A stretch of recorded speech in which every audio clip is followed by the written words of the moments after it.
আপনারা সুইচ দিলেই switch on করলেই যে পানি আইতেছে, পানি ভরবো এখন। এই যে পানি বেরিতেছে, ঠিক আছে। বাজারের মধ্যে কত সুযোগ সুবিধা দিচ্ছে, যে কেউ পানি নিতে পারবে।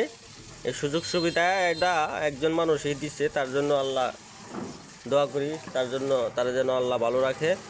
সর্বদাই মানুষের সুযোগ সুবিধাটা সে দিয়ে দিচ্ছে। এই যে সবাই বাজারে, যে কেউ বাজারের এই যে পুরো বাজারের এই পাশে, তারপরে এই যে মোটরের এই পাশে বাজারের যত মানুষ আছে সব মানুষ এইখান থেকে পানি নিতে পারে, ঠিক আছে। এই ব্যবস্থাটা একজনে করে দিছে। যাই হোক, দোয়া করি সে যেন ভালো থাকে, আরও যেন এরকম মানবিক কাজ করতে পারে। তো সবাই ভিডিওটি শেয়ার করে সবার মধ্যে ছড়িয়ে দিবেন। ধন্যবাদ।